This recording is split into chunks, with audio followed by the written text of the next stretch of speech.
dès lors où on prend une polémique, un bad buzz avec de l'humour, les gens qui essayent de nous attaquer se disent pourquoi, comment ça se fait que ça la touche pas?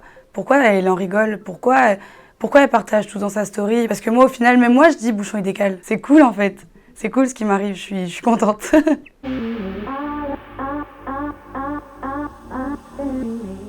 Tout buzz est bon à prendre, qu'il soit bon ou mauvais. Il faut s'en servir parce que quoi qu'il arrive, il faut que ça parle de nous.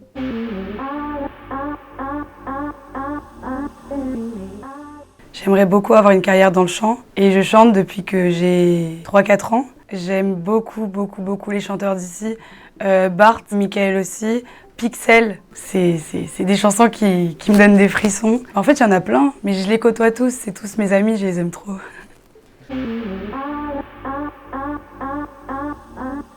Je regarde les 4 propositions et je prends la plus cohérente pour moi. C'était bouchon et décale. J'ai offensé personne, j'ai critiqué personne, je leur donnerai jamais raison. À l'heure d'aujourd'hui, je me sens bien à La Réunion, prendre les choses avec humour, parce que ça permet vraiment de dédramatiser les choses. J'ai fait beaucoup parler de moi, et je m'en servirai pour accomplir de grandes choses dans ma vie.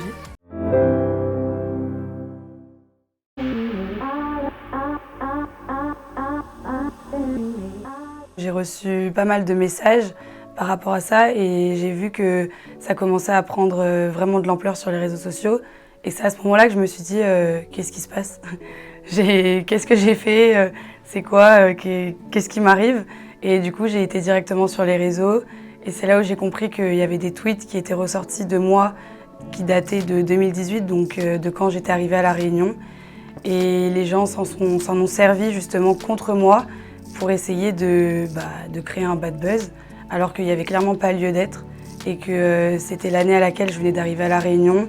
J'étais sans ma famille, sans mes amis, j'avais 15 ans et c'était des tweets d'une jeune adolescente quoi, qui venait de tout perdre et qui était nouvelle à La Réunion.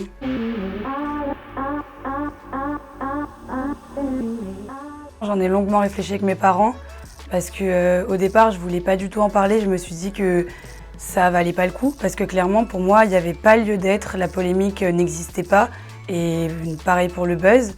Et du coup, j'avais clairement pas envie de perdre mon temps par rapport à ça, ni de donner raison à ces gens-là ou de perdre mon temps tout simplement. Après en avoir bien réfléchi avec mes parents et après avoir été contactée par différents médias réunionnais, je me suis dit qu'il était peut-être temps que je donne ma version. J'ai offensé personne, j'ai critiqué personne. À l'heure d'aujourd'hui, je me sens bien à La Réunion.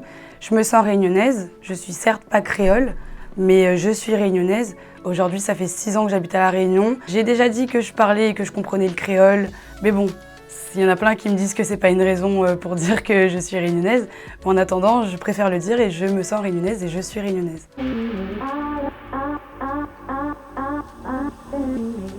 J'ai différents conseils par rapport à mon vécu. La première chose, ce serait de faire très attention à ce que vous postez sur les réseaux sociaux parce que ça peut très vite se retourner contre vous.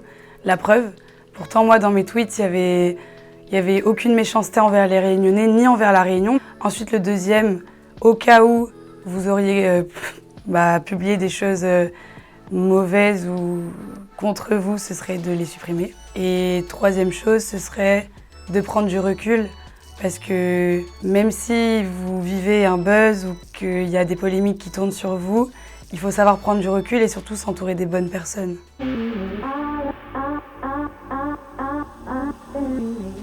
Au moment où la question m'est posée, je regarde les 4 propositions et je prends la plus cohérente pour moi. C'est tout. Ma réponse, je l'avais déjà dans ma tête. C'était bouchon et décale.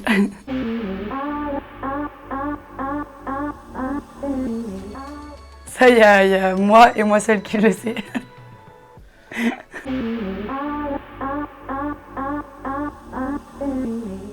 Honnêtement, quand j'ai vu que ça prenait de l'ampleur comme ça m'a fait rire. J'ai pris ça avec énormément d'humour. Dans un premier temps, c'était pour dédramatiser la chose. Pour moi, il n'y avait pas de buzz, il n'y avait pas de polémique, c'était juste une question dans un jeu télévisé. Je prends beaucoup de choses à la rigolade, du coup ça change pas d'habitude.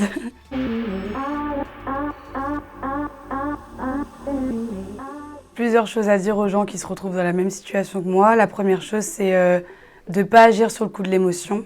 parce que c'est très important de prendre du recul, très très important. Forcément de s'entourer des bonnes personnes et surtout d'être bien entouré. Moi, me concernant, je suis bien entourée, j'ai des parents formidables avec qui je débriefe chaque soir de ce qui m'arrive dans ma vie, sur les réseaux, des messages que je peux recevoir. Ensuite, ce que je pourrais conseiller, ce serait de prendre les choses avec humour, parce que ça permet vraiment de dédramatiser les choses. C'est grâce à l'humour qu'on arrive à faire passer des messages aussi. On peut le voir grâce à la Commedia dell'arte, grâce au one-man show, grâce au Guignol par exemple.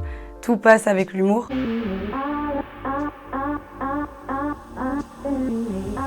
Étant donné que je suis influenceuse depuis maintenant presque 5-6 ans et que je travaille avec l'agence #Namasté, ils essayent déjà de nous aider dans nos projets, de nous soutenir, de prendre de nos nouvelles. Je pense que j'ai été vraiment très bien accompagnée et très entourée aussi. Je pense que le fait d'être influenceuse, ça m'a aidée par rapport à la visibilité. Parce que c'est vrai qu'il y a des filles, quand elles commencent à être exposées, soit elles perdent un peu les pédales, soit elles ont peur. Moi, c'était quelque chose que je connaissais déjà, du coup, ça n'a pas trop changé.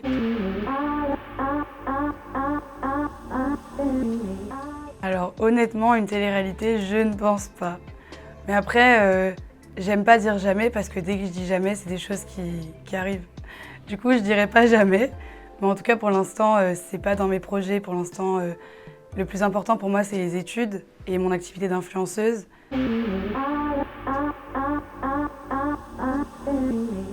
Moi, en fait, le problème, c'est que j'ai trop de rêves.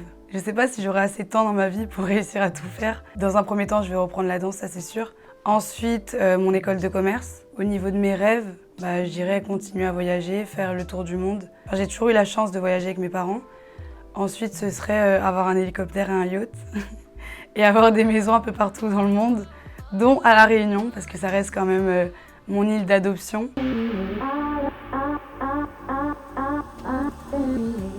C'était une expérience incroyable. On a produit un magnifique show. J'ai tout donné, vraiment, j'ai tout donné sur scène. Surtout que je suis danseuse, donc c'est vraiment un univers où je me sens très bien. Et j'ai toujours beaucoup aimé la scène et surtout le show, le public, la télé, les caméras, c'est mon univers. L'aventure de Miss Réunion, c'était une aventure très enrichissante. Ça m'a permis de beaucoup apprendre sur moi-même, sur les gens aussi, de grandir, de faire de belles rencontres, de tisser de forts liens. Et franchement, c'était vraiment une expérience de dingue. C'était magique, incroyable. Et j'en ressors vraiment grandie et plus mature. Ça reste quand même un rêve de petite fille. Depuis que je suis petite, je regarde les Miss, que ce soit Miss Réunion ou Miss France. Et si j'ai participé à cette aventure, c'était pour la gagne, parce que je suis une battante et une compétitrice. Et je pense que cette aventure, elle m'a vraiment permis justement de me faire connaître déjà. Que les gens parlent de moi et qu'ils connaissent mon petit nom de famille, qui n'était pas du tout connu au final à La Réunion, parce que je suis arrivée il y a que 6 ans et que la seule famille que j'ai à La Réunion, c'est mes parents. Et maintenant, quand je sors, les gens connaissent bien mon nom et prénom.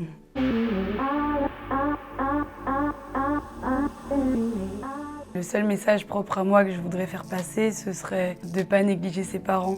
Il y en a plein qui parlent mal de leurs parents ou qui ne leur parlent plus. Après, chacun ses histoires et je respecte. Ma mère, elle m'a vraiment beaucoup aidée. Bon, mon père aussi. Mais avec ma mère, j'ai une relation très spéciale, très fusionnelle. Et elle m'appelait tous les soirs. Et juste, ça m'émeut. Elle m'a toujours aidée à prendre du recul, à voir les choses différemment, à rester positive, à avancer. Et je pense qu'il ne faut pas négliger sa maman. Son papa non plus, mais il ne faut pas négliger sa mère. Parce que ta mère, elle sera là dans n'importe quel moment de ta vie, que tu aies tort ou que tu aies raison. Et comme le disait Section d'Assaut, même si un jour tu es en prison, ta mère, elle sera là et elle te défendra toujours. Du coup, soyez proches de vos parents. Et en plus, ils partent très vite.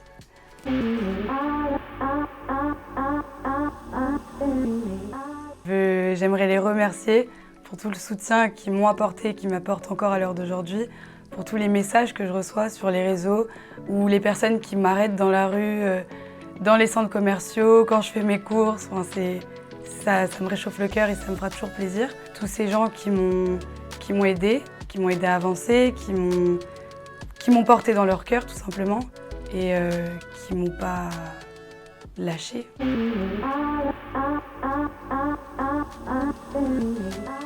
Je les remercie aussi parce que dans la vie, on ne peut pas plaire à tout le monde. Et je pense que c'est grâce à ces gens-là, justement, qu'on grandit, qu'on prend du recul et qu'on devient une meilleure personne. Plaire à tout le monde, c'est plaire à n'importe qui, ça c'est ma devise. Et après, il y a l'histoire du 80-20, donc je plais à 80% à 80 personnes et il y en a 20 qui m'aiment pas. C'est comme ça.